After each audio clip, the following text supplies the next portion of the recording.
Shalom everyone, and Chag Sameach. It's Yom Yerushalayim, it's the Jerusalem Day.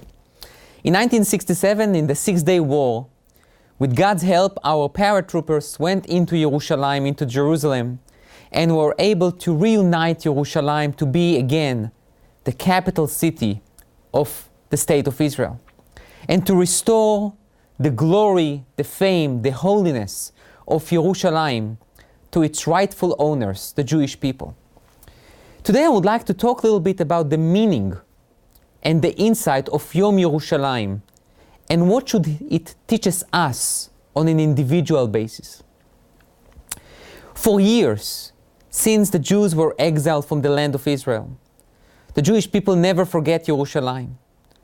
We took an oath: if I'll forget you, O Jerusalem, I will forget my right hand. Every time we had a simcha, a wedding, we will break a glass to remember the destruction of the temple. If we will build a palace, a home, we will leave a small place that it's unpainted to remember Yerushalayim. 3 times in davening we will mention that please God, build Jerusalem and let us go back to Israel. In benching we will mention Yerushalayim. A lot of the Jewish art has a lot to do with Jerusalem, with Yerushalayim. I don't think that there is any other nation who has so much longing and deep love to a city that he was exiled from. The Jewish people has a tremendous passion to this city.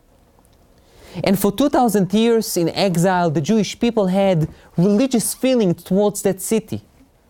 We call the city Ir HaKodesh, the holy city, a city of sanctity and holiness. But sometimes we forgot that Jerusalem had another component. It was not just a holy city, it was also a city of kingdom and political power. It was a city that was considered the capital of Israel, where all political power was basically drawn into that city. King David chose that city to be the kingdom of the land of Israel. He moved from Hebron, from the city of our ancestors, where Abraham buried Sarah, and Abraham was buried, and then later on Isaac and Rebekah, and Jacob and Leah. And he moved to Jerusalem, because Jerusalem, topographically, was in a great location, and also it was a place that was strong. Jerusalem basically has the ability to bring 2 components together: the religious component, the holiness, but also political and national power. And why is that so important for me to talk about today? I think that Yerushalayim is being viewed by different people and different segments among the Jewish people in different ways. Some people look at Yerushalayim only through the prism of holiness and sanctity and religion. And some people look at Yerushalayim only through the prism of nationality and pride and political power. Jerusalem will not be able to survive if we will divide the religion and the holiness from the political power. Jerusalem has the power of unity, the power of being able to bring things together even though that they may look contradicting each other or even mutually exclusive.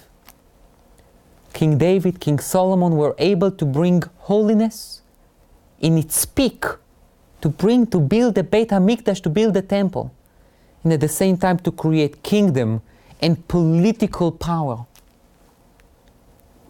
When political power realizes that they serve the nation and not serve themselves, and they try to bring everyone to recognize the king, then holiness and political power can dwell together. In addition, Yerushalayim should be a city where no one feels excluded, when everyone feels part of, may it be on a national level, may it be on a holy level. It needs to be an attractive place for every Jew, where a Jew feels at home.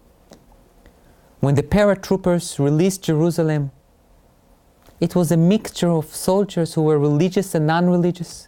They all felt the historical moment in their hands, that they are going to be the Jews who, very much like King David's soldiers, were able to bring Yerushalayim into Jewish hands. And it's for all Jews.